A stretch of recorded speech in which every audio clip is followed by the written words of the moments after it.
Spoštovani udeleženci, cenjeni gostje, dovolite mi, da na koncu strnem ključne misli, ki so rezultat današnjega dogodka. V sklopu zanimivih razprav smo obravnavali različna vprašanja s področja delovanja javne uprave in zdravstvenega sistema. Slišali smo ekonomska, pravna in politološka stališča, ki so se pogosto prekrivala, na določenih točkah pa tudi razlikovala, kar je tudi bistvo razprave. Govorili smo o izzivih, ki jih je prinesel COVID-19 in težavah, s katerimi se soočata javna uprava in zdravstveni sistem.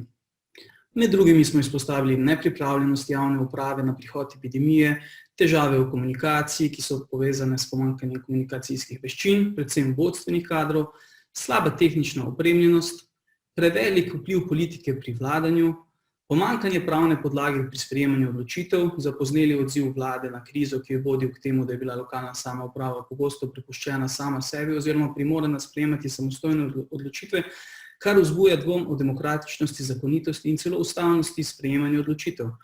Vse to vsekakor zmanjšuje učinkovitost, kakovost in legitimnost delovanja javne uprave in zdravstvenega sistema. Obenem pa smo obravnavali tudi primere dobre prakse in priložnosti za razvoj, ki jih odpirajo trenutne razmere. Minister je že v uvodu predstavil zavidljiv trend na področju uporabe digitalne tehnologije oziroma e-uprave, kar je potrdila tudi raziskava, ki jo je predstavila dr. Kovačeva in nenazadnje tudi penalisti v vseh sekcijah. Priložnost za nadaljnji razvoj javne uprave ponuja tudi delo od doma, ki bi lahko ob primernem vzdrževanju socialnih stikov znotraj kolektiva predstavili novo, optimalnejšo normalo. V kontekstu sprejemanja odločitev smo izpostavili model decentralizacije, ki se je v času epidemije preko lokalne samouprave pogosto izkazal za ustreznejšega in učinkovitejšega od odločanja na državni ravni. Na področju zdravstva smo izpostavili dobro prakso prostovoljstva, pomik k izvajanju storitev na daljavo in kar je ključno, da je sedaj pravi trenutek za premik naprej.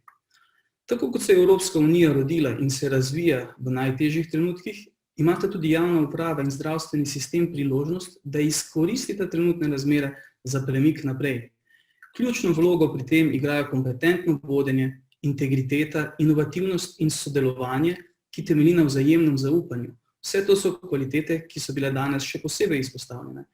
Dnevi slovenske uprave in natečaj Premik naprej nas vsako leto opominjata, da so te vrline že prisotne v vseh porah javne uprave in zdravstvenega sistema. Poskrbeti moramo le za to, da to ne bodo zgolj izjeme, temveč vodilo celotnega sistema in vsakega izmed nas. Iskreno se vam zahvaljujem za udeležbo in vas vljudno vabim tudi na naše prihodnje dogodke. Nasvidenje.